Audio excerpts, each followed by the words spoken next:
أعوذ بالله من الشيطان الرجيم. بسم الله الرحمن الرحيم. أحييكم بتحية الإسلام. السلام عليكم ورحمة الله وبركاته.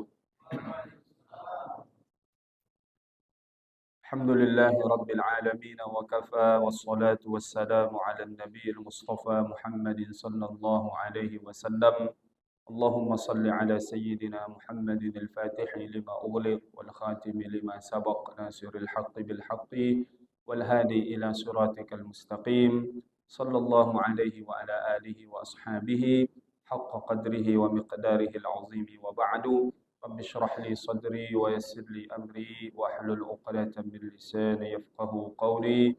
اللهم زدنا علما وارزقنا فهما. Ma'asyiral muslimin, Bapak Ibu sidang jamaah salat fardu zuhur yang dirahmati Allah Subhanahu wa taala. Alhamdulillah, bersyukur kita kepada Allah yang masih memberikan nikmat kepada kita, di antaranya kesempatan untuk dapat menunaikan ibadah salat fardu zuhur secara berjamaah, kemudian meluangkan waktu untuk duduk sejenak mendengarkan mau'izah hasanah, nasihat yang baik, yang termasuk dalamnya majlisul ilmi, majlis ilmu, yang mudah-mudahan kesemuanya ini bernilai ibadah di sisi Allah Subhanahu wa taala, tercatat dalam timbangan amal kebajikan kita fi mizani hasanatina.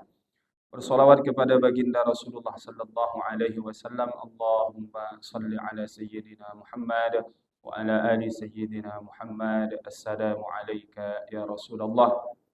Mudah-mudahan dengan momentum Rabiul Awal yang baru saja kita lewati beberapa hari yang lalu, meningkatkan amal ibadah kita, keyakinan, ketakwaan kita kepada Allah dalam bentuk wujud yang nyata, yakni menjalankan apa-apa yang dibawa oleh Rasulullah sallallahu alaihi wasallam, yang itu tanda kita cinta kepada beliau, yang insyaallah cinta itu akan berbuah kebahagiaan yang hakiki di dalam syurga Allah Subhanahu wa taala. Ma'asyiral muslimin, Bapak Ibu yang dirahmati Allah Subhanahu wa taala. Alhamdulillah hadir bersama kita guru kita Ustaz Muhsin, yang mudah-mudahan juga menambah keberkahan majelis kita di siang hari ini. Melanjutkan kajian kita pada kitab Al-Hikam, kumpulan petikan hikmah yang ditulis oleh Al-Allamah Al-Imam Ibnu Athaillah As-Sakandari rahimahullahu ta'ala, masuk kepada konten petikan nasihat yang ke-10. Beliau menyatakan, al-a'malu suwarun qa'imatun wa arwahuha wujudu sirril ikhlasi fiha. Amalan-amalan yang kita lakukan, kita kerjakan, baik itu gerakan jasmani kita ataupun kemudian ibadah yang dibarengi dengan qalbu, dengan hati kita, adalah suatu gambaran yang kita kerjakan, yang kita lakukan adalah aktivitas kita. Dan yang menjadi ruhnya adalah adanya rahasia keikhlasan dalam setiap amalan yang kita kerjakan. Maka beliau ingin menyampaikan kepada kita bahwa amalan kita ini layaknya jasad kita, kalau tidak dibarengi dengan adanya ruh, maka jasad ini tak berarti, tak bernilai, karena hilangnya komponen penting dalam tubuh kita ini, yakni adanya ruh. Maka kalau kita sudah tidak ada ruh dalam jasad kita, kita cepat berubahnya. Baru saja seseorang itu meninggal, datang orang bertakziah, maka tak ditanya lagi namanya. Contohnya, anggap saja yang meninggal Abdullah. Maka ketika orang datang, tetangga kerabatnya, tidak bertanya, mana Abdullah? Tapi yang ditanya, mana jenazahnya? Ketika dia akan dimandikan, maka yang memandikan akan mengatakan, dekatkan ke sini mayatnya, bukan dekatkan ke sini Abdullahnya. Nah, maka Begitulah ibaratnya kita manusia. Begitu jugalah perumpamaannya dengan amal-amal, ibadah-ibadah yang kita kerjakan ini, kalau tidak dibarengi dengan keikhlasan, maka ibadah itu tidak bernilai apa-apa di sisi Allah Subhanahu wa taala. Maka pembahasan ikhlas ini adalah pembahasan yang luar biasa. Dia menjadi poin penting. Satu di antara syarat utama diterimanya ibadah seseorang kalau ibadah itu dibarengi dengan keikhlasan. Maka kemudian di antara penjelasan dari apa yang disampaikan oleh Imam Ibnu Athaillah As-Sakandari rahimahullahu taala, bahwasannya di sini dikutip ayat Allah Subhanahu wa taala, wa ma umiru illa liya'budullaha mukhlishina lahuddin. Kita tidaklah diperintahkan untuk beribadah, menghambakan diri kepada Allah, kecuali ibadah-ibadah yang kita kerjakan itu baik dengan jasmani kita, baik kemudian dengan hati kita, maka hendaklah semuanya tertuju hanya kepada Allah Subhanahu wa taala. Fa'budillaha mukhlishan lahuddin. Beribadalah kepada Allah dengan keikhlasan. Maka ikhlas ini sering diumpamakan sebagai suatu yang bersih, suatu yang tidak terikat dengan apapun. Maka dari kata khalusa, artinya dia terbebas, tidak ada ikatan apa-apa kecuali dia dengan Allah Subhanahu wa taala. Itulah makna di antara ikhlas itu sendiri. Maka Bapak Ibu yang dirahmati Allah Subhanahu wa taala, mengutip pula sabda Nabi sallallahu alaihi wasallam yang beliau mengatakan, akhwafu ma akhafu alaikum asyirkul asghar. Di antara yang aku khawatirkan kepada kalian, wahai umatku, wahai para sahabatku, kata Rasulullah sallallahu alaihi wasallam, adalah namanya syirik kecil. Maka sahabat bertanya, wa ma huwa syirkul asghar ya Rasulullah? Apa itu syirik kecil wahai baginda Rasul? Maka kata Nabi, ar-riya. Dia adalah riya. Kenapa dikategorikan dia sebagai syirik? Karena dalam beribadah dia menyekutukan niatnya atau tujuannya itu Allah dengan yang lainnya. Dia tidak beribadah hanya untuk Allah, tapi untuk manusia. Dari kata riya namanya sendiri, ra'a yara, dilihat. Jadi dia beribadah agar dilihat oleh orang lain. Ketika tidak ada orang, dia tidak beribadah. Ketika ada orang, maka barulah dia beribadah. Ingin ditampakkan ibadahnya kepada orang lain. Maka orang yang beribadah seperti ini kelak di akhirat, dia diperintahkan oleh Allah Subhanahu wa taala, pergi cari manusia yang kalian tunjukkan amalan kalian dulu semasa hidup di dunia. Di mana kamu membaca Al-Quran, kamu tampakkan kepada orang lain. Siapa yang kau tampakkan amalanmu itu? Cari dia di akhirat ini. Apakah kau dapatkan manfaat dari orang tersebut? Tidak ada kita dapatkan faedah. Tidak ada kita dapatkan balasan. Karena apa yang kita inginkan, sudah kita dapatkan semasa hidup di dunia. Ingin diceritakan, sudah disebut oleh orang. Oh, bapak itu rajin baca Quran, bapak itu dermawan, bapak itu rajin jamaah dan lain sebagainya. Maka di sini disebutkan oleh para ulama kita bahwa derajat ikhlas itu ada 3 tingkatannya. Yang pertama ada namanya ikhlasul awam. Ikhlasnya orang awam, orang kebanyakan, umumnya kita ini. Kemudian ada ikhlasnya orang-orang khawas, khusus. Bahasa kita orang-orang VIP. Ada yang lebih tinggi daripada itu, khawasul khawas, VVIP. Nah, bagaimana membedakannya ini?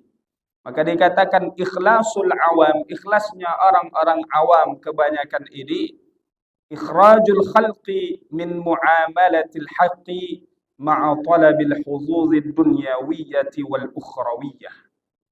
Dia memang beribadah untuk Allah Subhanahu wa taala, akan tetapi dalam ibadahnya itu masih mengharapkan manfaat duniawi meskipun juga dibarengi keinginan untuk mendapatkan manfaat ukhrawi. Ka hifzil badani wal mali wa sa'atir rizqi wal qusuri wal huri. Seperti orang yang beribadah agar mendapatkan kesehatan, agar mendapatkan kelapangan rezeki. Misalnya ada orang dia rajin sholat duha dengan tujuannya apa? Agar dilapangkan rezekinya. Ikhlas juga. Sembari dia ingin mendapatkan juga balasan di akhirat. Atau seperti orang yang beribadah ingin mendapatkan istana nanti di akhirat, maknanya di dalam surga. Atau beribadah ingin mendapatkan al-hur. Hur di sini adalah bidadari. Hurun ain. Ya, bidadari nanti yang disiapkan oleh Allah Subhanahu wa taala di dalam surga. Maknanya dia beribadah ingin mendapatkan manfaat duniawi dan juga mendapatkan manfaat ukhrawi. Dia beribadah takut daripada neraka, dia beribadah ingin mendapatkan surga. Ikhlas juga. Tapi ini ikhlasnya orang-orang kebanyakan orang awam. Yang kedua, ikhlasul khawas. Talabul huzuzil ukhrawiyah dunad dunyawiyah. Orang yang beribadah tidak ingin mendapatkan balasan dunia, dia hanya ingin mendapatkan manfaat di akhirat. Naik levelnya. Sudah tidak peduli dengan manfaat dunia, dia beribadah, salat dan lain sebagainya. Murni yang ingin didapatkan adalah kebahagiaan di kehidupan akhirat. Kemudian ikhlasu khawasil khawas. Adapun ikhlasnya orang yang lebih daripada itu adalah ikhrajul huzuzi bil kulliyah. Dia tidak ada lagi keinginan sama sekali dunia maupun akhirat, dan dia beribadahnya murni hanya untuk melaksanakan kewajibannya kepada Allah, mendapatkan ridhonya Allah Subhanahu wa taala. Maknanya dia beribadah tidak takut dari api neraka. Dia beribadah bukan karena mengharapkan surga Allah Subhanahu wa taala. Nah, ini level yang paling tinggi. Nah, kita lihat diri kita. Nah, kita kalau ingin beribadah, apa yang menjadi tujuan dan target kita? Karena Allah Subhanahu wa taala menyatakan bahwa ada di antara kita yang hidup ingin mendapatkan balasan yang cepat. Maknanya ingin juga mendapat kenikmatan di dalam dunia ini dari ibadahnya kepada Allah Subhanahu wa taala. Ajjalna lahu. Kami berikan dia, kalau bahasa kita cash, dibalas oleh Allah Subhanahu wa taala. Tapi dia tidak mendapat apa-apa nanti di kehidupan akhirat. Adapun yang ingin mendapatkan kenikmatan di akhirat, maka begitulah nanti orang-orang yang akan dibalas usahanya, upayanya beribadah di kehidupan dunia ini. Rasulullah SAW menyatakan kalau seandainya orang-orang tahu apa yang ada kemuliaan, keutamaan di shaf pertama dalam sholat berjamaah, maka mereka akan mendatanginya walau harus dengan cara merangkak. Maknanya bersusah payah. Tetapi kebaikan itu tak nampak oleh mata kita. Maka banyak yang tidak peduli dengan hal tersebut. Apa-apa nanti saja datang. Ditunggu belum qomat dan lain sebagainya.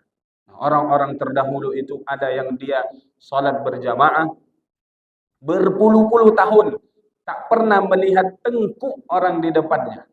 Kenapa? Karena dia selalu berada di shaf pertama. Dia tak bisa melihat tengkuk orang lain kecuali tengkuknya imam. Sementara kalau di belakang berarti melihat tengkuk orang yang ada di depannya. Begitulah makna istidah ataupun yang dimaksudkan.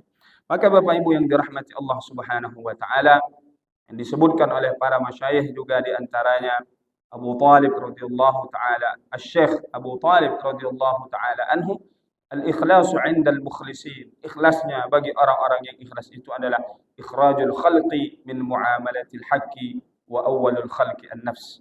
Adalah bagaimana mengeluarkan seluruh makhluk ciptaan Allah daripada kita beribadah itu, dan kita bermuamalah dengan yang hak dengan Allah Subhanahu wa taala, dan makhluk ciptaan yang pertama kali yang harus dibebaskan dari ibadah kita adalah an-nafs, jiwa kita itu sendiri. Maka maknanya jangan sampai jiwa kita ini mempengaruhi kita dalam beribadah. Ada keinginan-keinginan lain selain Allah Subhanahu wa taala. Menutup kajian ataupun tausiah singkat kita, ada hadis yang panjang dari Abu Hurairah radhiyallahu anhu Dikisahkan Abu Hurairah sedang duduk di Madinah waktu itu, berkumpul di sekelilingnya orang-orang untuk mendengarkan nasihat hadis-hadis yang disampaikan oleh Abu Hurairah daripada Nabi sallallahu alaihi wasallam. Setelah selesai, ada orang yang mendatanginya, mendekatinya, berkata kepada Abu Hurairah, "Sampaikan kepadaku satu hadis yang hanya engkau dan Rasulullah yang mendengarnya, dan engkau amalkan hadis tersebut." Maka Abu Hurairah ketika akan menyampaikan hadis itu, tiba-tiba kemudian dalam keadaan gemetar, lalu pingsan. Sadar ketika akan menyampaikan hadis itu, kembali pingsan. Sampai 3 kali. Dan ketika sadar untuk ketiga kalinya, barulah Abu Hurairah menyampaikan. Maknanya beratnya apa yang akan disampaikan oleh Abu Hurairah ini. Hadis yang panjang menceritakan bahwasannya disebutkan oleh Nabi sallallahu alaihi wasallam, orang yang pertama kali diseret ke dalam neraka Allah Subhanahu wa taala adalah orang yang dalam pandangan kita orang-orang yang saleh. Pertama adalah orang yang syahid di jalan Allah, berperang membela agama Allah Subhanahu wa taala. Tapi di akhirat ketika di hadapan Allah ditanya, "Apa yang kau lakukan?" "Aku berperang ya Allah membela agamamu." Kadzib. Allah mengatakan, "Engkau dusta. Engkau berperang hanya ingin disebut sebagai pahlawan pemberani." Datang orang yang kedua adalah orang yang dermawan. Maka dia berkata di hadapan Allah, "Ya Allah, harta yang kau berikan aku habiskan untuk membantu agamamu, menolong orang-orang miskin dan lain sebagainya." Kadzib, engkau dusta, kata Allah. Engkau melakukan itu hanya ingin disebut orang yang dermawan. Datang orang yang ketiga, "Ya Allah, kau berikan aku ilmu Al-Quran. Aku baca Al-Quran itu siang dan malam dengan bacaan yang benar, dengan bacaan yang baik." Kadzib, engkau dusta, kata Allah. Engkau membaca itu, melakukan itu hanya ingin disebut orang yang dekat dan bersahabat dengan Al-Quran. Maka diseret dengan wajahnya, dilemparkan ke dalam neraka Allah Subhanahu wa taala. Maka ini i'tibar pelajaran yang luar biasa. Jangan kita kemudian merasa aman dengan ibadah-ibadah yang kita lakukan ini, karena tidak ada jaminan ibadah kita itu diterima oleh Allah Subhanahu wa taala. Maka selalulah merasa belum punya bekal untuk akhirat, agar kemudian terus setiap harinya ini tidak ada merasa kita ini cukup dengan ibadah yang kita lakukan. Terlebih kita tidak tahu ibadah kita itu yang mana ikhlas di situ ada di dalam setiap ibadah. Sehingga dikatakan yakfikal qalilu ma'al ikhlas. Kalau seandainya kita tahu persis ada ibadah kita itu benar-benar kita ikhlas beramalnya, maka cukup dengan amal yang sedikit itu kalau seandainya benar kita ikhlas melakukannya. Tapi karena kita tidak tahu, maka kita memperbanyak amalan kita. Mudah-mudahan Allah Subhanahu wa taala senantiasa merahmati kita, memudahkan kita dalam beribadah kepada Allah Subhanahu wa taala. Amin ya rabbal alamin. Hadza minni, ini yang dapat kita sampaikan pada siang hari ini. Wallahu a'lam bishawab. Yang benar datang dari Allah, yang salah dari kami sendiri. Ihdinas siratal mustaqim. Ya Allah, tunjukkan kepada kami jalan yang lurus.